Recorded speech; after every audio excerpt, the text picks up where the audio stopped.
Tina McDonald, artist in residence with Imagine Crafts. Today I'm going to be sharing with you how to create this simple card using a simple masking technique as well as coloring with the dual tip markers. I began by die cutting a wonky rectangle onto white cardstock. Then I've also used an oval to create a stencil.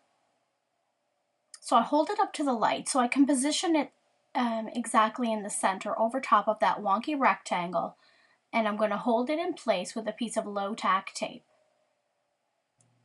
Next, on the Kaleidacolor ink pad, we're going to click the colors together, and then we're going to ink up our stamp by keeping the colors from intermingling. So we're just going to go sideways. And then we're going to take our cardstock that we've prepared and we're going to ink right through that oval. So that's where our stamping is going to take place. It's going to keep our stamping in an oval shape. Now I'm going to be using Memento's dual markers to add some color to this die cut that I cut out from white cardstock. I'm beginning here using the bamboo leaves marker, and I'm going to color the basic leaves and the stem of the flower. I'm not being too picky to color all of the white spots, just the basics. Next, I'm going to add a few accents using the northern pine, which is just a little bit darker. I'm going to highlight the embossed areas on this.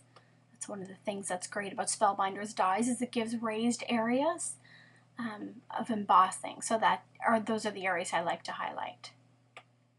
Then I'm going to fill in a few of the little blank spaces with the pear tart. So those are the 3 shades of green that I'm using.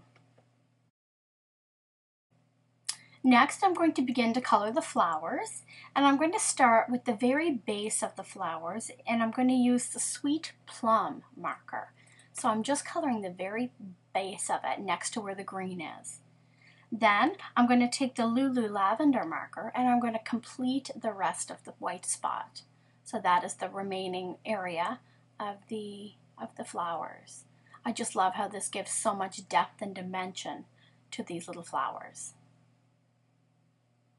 I have to go back and make a few little corrections here, but once you have all of it filled in, then you can add your detailing and your piece is finished.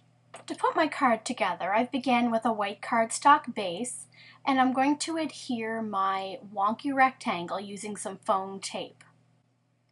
I've then tied some twine to the base of our flower and tied this in a bow. I have 3 strands of twine here to give us a nice full bow. Now trim the excess twine. To complete this project, I've added a wooden button as well as a sentiment stamped with Memento Sweet Plum and die cut with a banner. Thanks so much for watching today's video. For more project ideas, please follow Imagine Crafts on Facebook, Pinterest, and at imaginecrafts.com.